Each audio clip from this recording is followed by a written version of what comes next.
My father's hand cracked across my face so hard, I hit the floor. My vision blurred, my ears rang, and all I could hear was his voice thundering, "You lying woman, that baby isn't welcome in this house." My stepmother folded her arms and sneered, "Don't worry. Our real daughter will bring us pride." My brother? He didn't flinch, just pointed at me like I was filth. "You shamed this family." And I said nothing. I didn't cry. I didn't scream. I just held my stomach and walked out the door with no plan, no money, no support.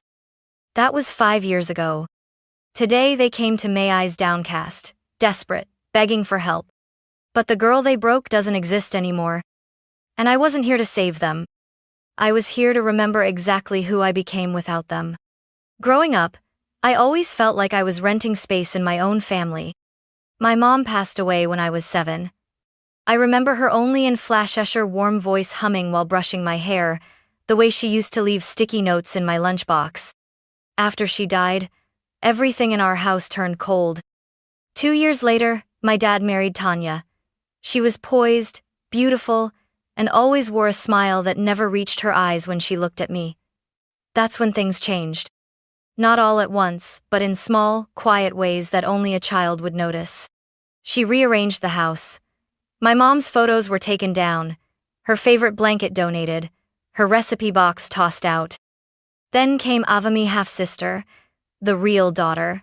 That's what Tanya called her. Our daughter, our little miracle, as if I was just borrowed.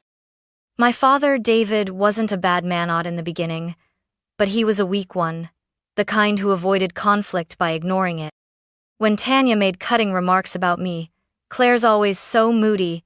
Why does she dress like that?" He never defended me. He'd just mutter something about teenage hormones and leave the room. By the time I turned 15, I had learned to stay invisible. I did well in school, kept quiet, followed rules.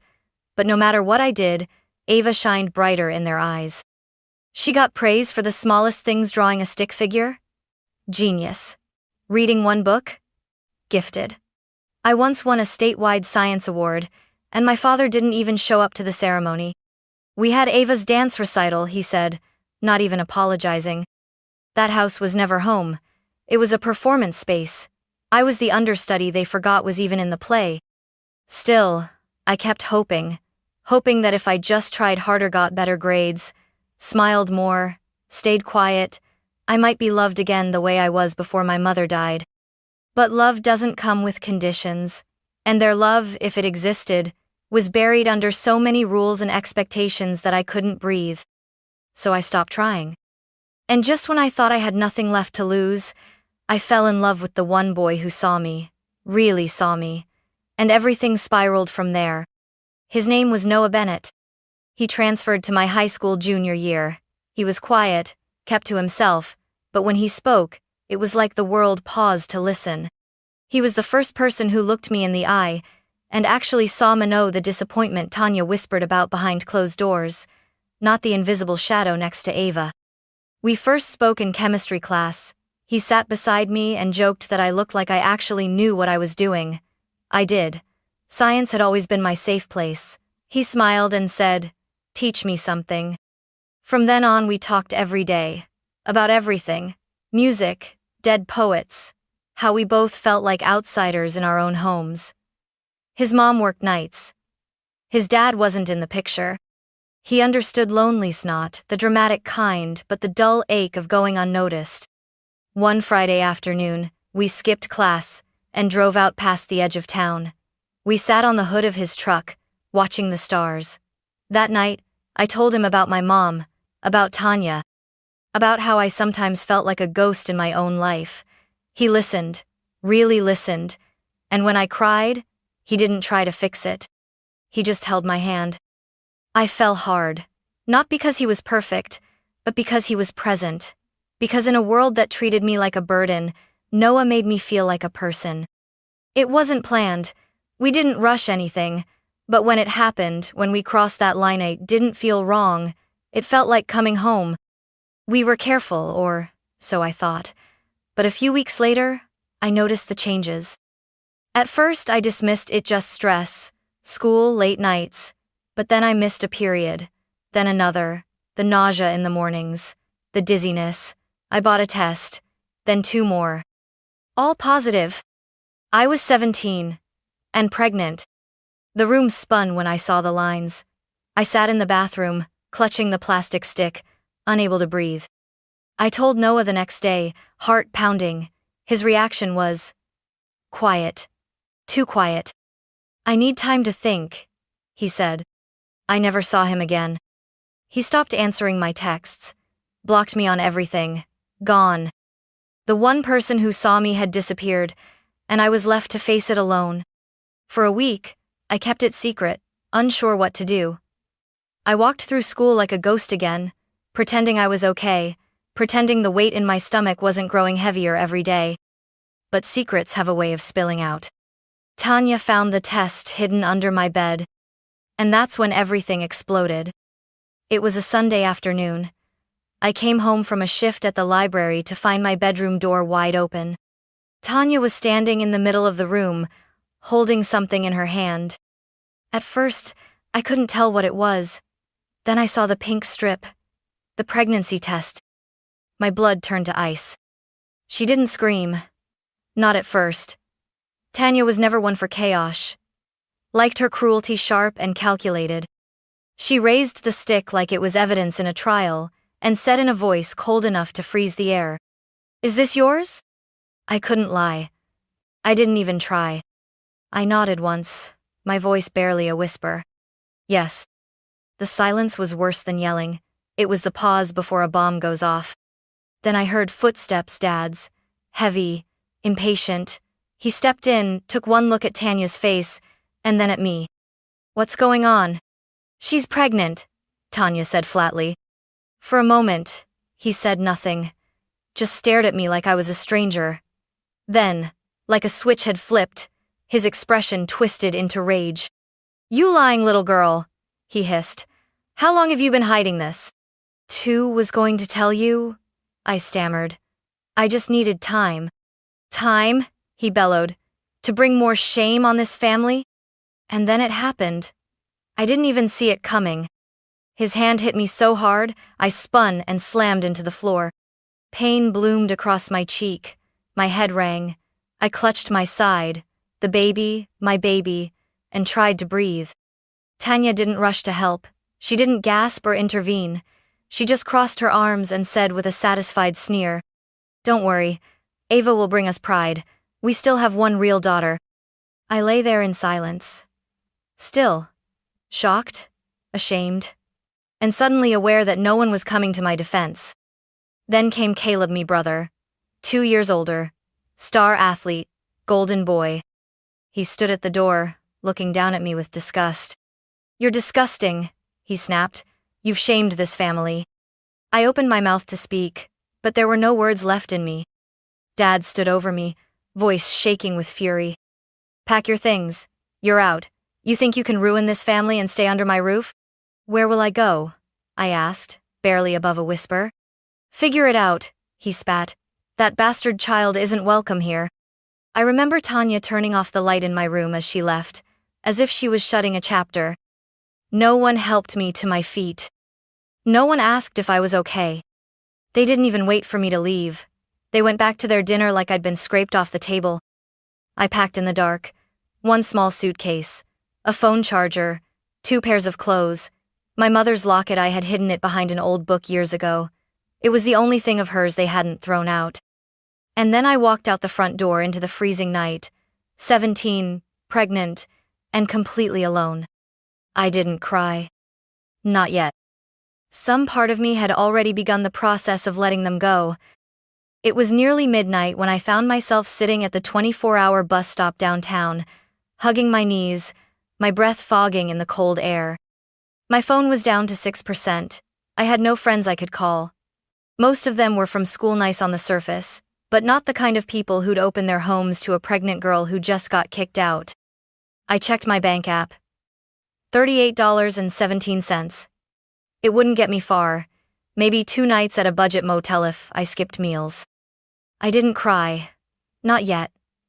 But the loneliness had begun to settle into my bones like frost.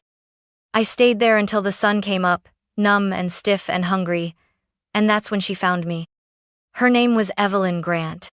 She ran a bakery on the corner called Flour, Light, and she opened early before the streetlights even went out. I must have looked pitiful, because she paused as she unlocked the door, then walked over slowly. "You okay, sweetheart?" she asked, her voice warm and cautious. I nodded, then shook my head, unsure which answer was true. "You hungry?" I hesitated, then nodded. She didn't ask more, just opened the door and motioned me inside. The smell hit me, first cinnamon, vanilla, fresh bread. Warmth wrapped around me like a blanket, and for the first time in hours, I felt human again. She poured me a cup of cocoa and set down a buttered croissant, still warm from the oven. I could barely get through 3 bites before the tears came. Evelyn didn't flinch. She just pulled up a chair, waited, and handed me a tissue when I needed one. I told her everything between gulps of chocolate and sobs I'd been holding for days. She didn't interrupt, didn't judge, just listened, and placed a gentle hand on mine when I finished. "That baby's lucky to have you," she said simply. That was the first time someone said the word, baby, without spitting it like a curse. Evelyn let me stay in the storage room above the bakery that night. It wasn't much, a cot, a lamp, and a space heater, but it was more than I'd had in days. She said I could help around the bakery to earn my keep. "I don't believe in charity," she said, "but I do believe in second chances." That first night, lying in the warmth of that little room, I rested my hand on my stomach and whispered to the life growing inside me. "I don't know how we're going to make it, but we will." It was the first time I believed it. Living above Flour, Light was never meant to be permanent, but somehow, it became the first place that felt like home in years. Evelyn gave me more than a roof and warm food. She gave me routine, structure, dignity. I woke up at 5 every morning to help prep dough, roll croissants, wipe counters. I learned how to handle the register, greet customers, even decorate cupcakes. By week 2, Evelyn said I had good hands and let me experiment with icing flowers. That small praise meant more to me than a decade of empty silence from home. I was still scared. Every cramp made me panic. Every passing glance made me feel judged. But for the first time in a long time, I also felt useful. I signed up for free prenatal classes at the community center. Evelyn drove me to the first one herself, and when I told her I couldn't pay, she just waved her hand. "You'll pay me back by thriving." My body ached, my feet swelled, and I could barely keep my eyes open some nights. But I was working, preparing, becoming. I started journaling. Evelyn encouraged it. She said, "Write down who you are now so you never forget how far you've come." I wrote to my unborn child every night. "You don't have a crib yet, or clothes, but you have me, and I'm learning to be enough." It was terrifying and beautiful. Some nights, fear crept in. What if I couldn't do it alone? What if I failed? But then I'd remember my father's face contorted with rage, calling my baby a mistake. And suddenly, I was more determined than afraid. I worked through my second trimester. On slow afternoons, Evelyn taught me how to balance the bakery's books. She once ran a catering business and said, "If you ever want to run something of your own, you need to know your numbers." I started to dream not wild dreams, just small ones, of my own apartment, of holding my baby wrapped in a soft yellow blanket, of no longer looking over my shoulder when I said I was a mother. One evening, Evelyn placed a tiny wrapped box in front of me. Inside was a hand-knitted baby hatsoft, pale blue, and a note. "You're not alone, Claire. You never were." I cried into my cinnamon roll. Every day wasn't easy, but every day was progress. I still didn't know what kind of future I was building, but for the first time, it was mine. And every kick I felt from inside reminded me I wasn't just surviving anymore. I was becoming. Luna was born on a rainy Thursday night. I still remember the sound her first cry. Sharp, defiant, full of life. It was the most beautiful sound I'd ever heard. Evelyn held my hand through all 12 hours of labor. She whispered steady words and wiped my forehead when I thought I couldn't go on. And when they placed my daughter on my chest, something shifted inside me like the world finally made sense. I named her Luna because she was my me quiet light in the darkest time of my life. She was small, but strong. 10 fingers, 10 toes, and eyes like melted slate. No trace of the shame my family had hurled at her. Only wonder. Only innocence. Bringing Luna home to the bakery loft was surreal. The cot was gone, replaced by a proper bed. A second-hand crib stood by the window, draped in soft yellow blankets Evelyn had found at a church sale. My journal sat on the nightstand, now filled with months of letters. I was exhausted. I was overwhelmed. But I wasn't afraid anymore. Caring for Luna was nothing like I imagined, and everything I needed. Her cries pierced the night, her diapers were endless, and I constantly worried I was doing everything wrong. But every coo, every fluttering eyelid as she slept on my chest, every tiny yawn it grounded me. I went back to working part-time at the bakery after 6 weeks.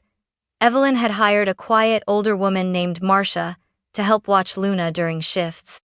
She became like a grandmother to her, humming lullabies while folding dough. As Luna grew, so did something inside me. I enrolled in a free online business course. I worked late into the night watching lectures while Luna slept, scribbling ideas in the margins of my journal. I started sketching product ideas: natural baby lotions, handmade teething rings, organic snack bars.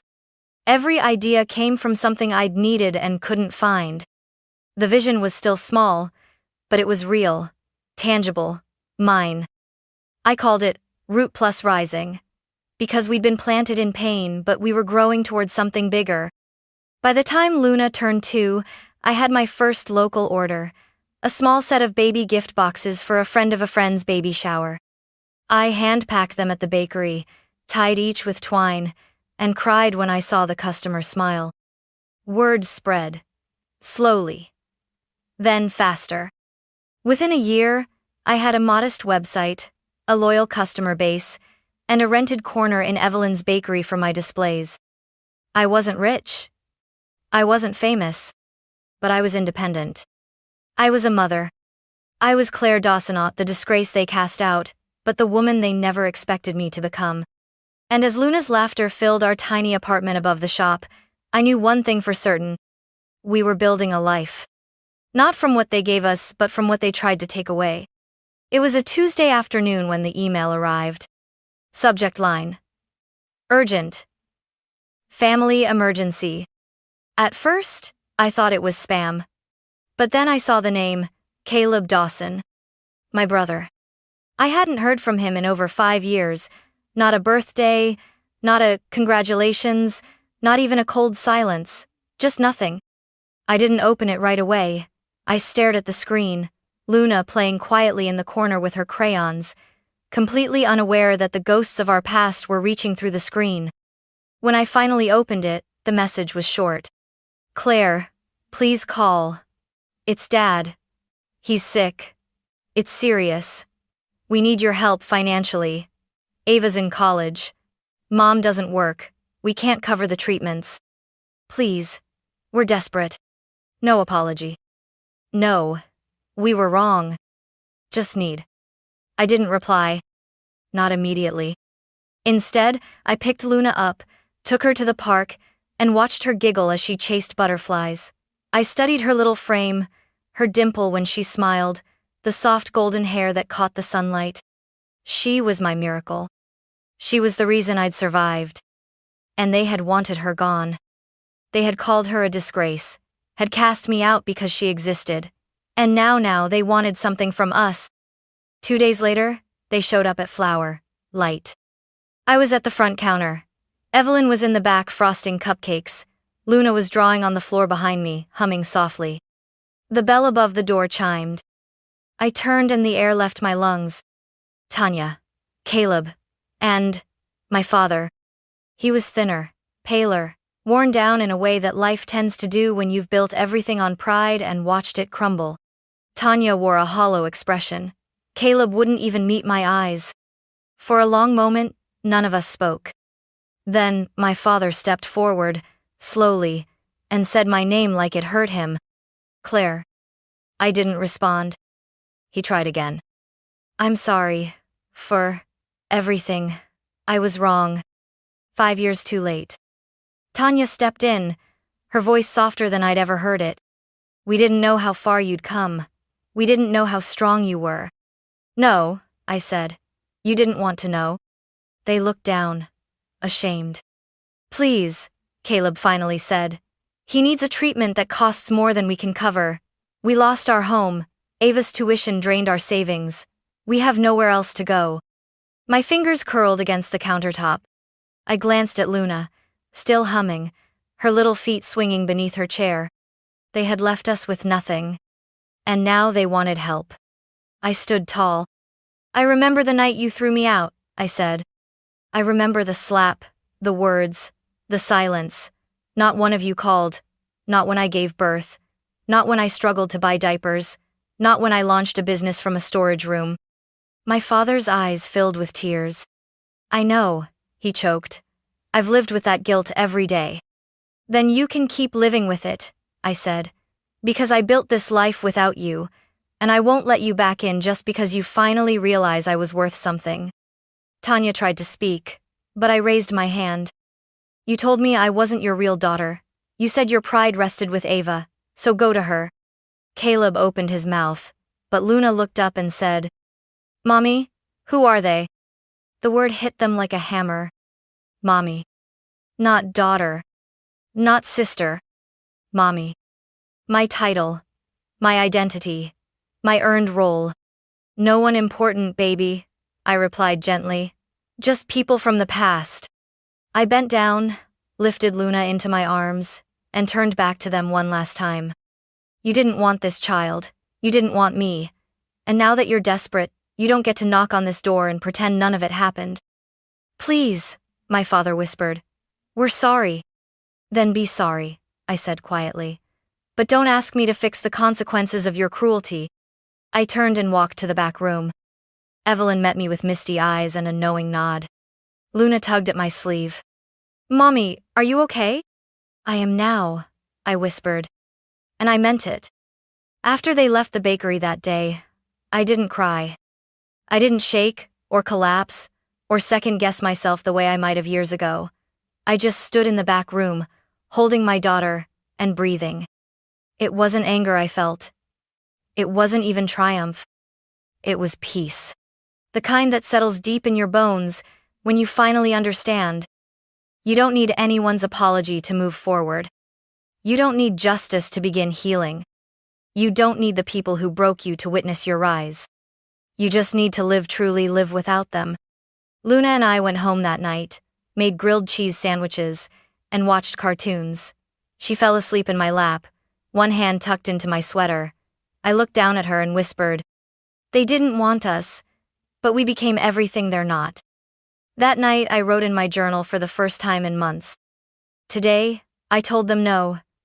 Not because I'm cruel, not because I want revenge, but because I remember. I remember the floor. I remember his hand. I remember being called a liar, a disgrace, a mistake. And I remember choosing to leave it all behind. Saying no is not an act of hate. It's an act of self-respect. In the weeks that followed, they tried again. Caleb sent messages. Tanya mailed a letter. Even Avahu had said nothing, all those years sent, a single text. I didn't know it was that bad. I'm sorry. I didn't respond. Closure doesn't always require a conversation. Sometimes, it's just a locked door and a quiet mind. My business grew. Evelyn retired and left the bakery to me. Flour. Light became flour. Luna. With a second story full of handmade goods for moms who once felt invisible. Luna's now in kindergarten. She runs into my arms every afternoon like I'm the whole world. And maybe, for her, I am. I don't tell her the full story. Not yet. She knows she's loved. That's enough for now. One day, she'll learn what we came from. And when she does, she'll know we didn't win by screaming back at the ones who hurt us. We won by never becoming like them. I used to think I wanted revenge. Now I know the real revenge was this. not just surviving their rejection, but building a life so whole, they'd never be allowed back in.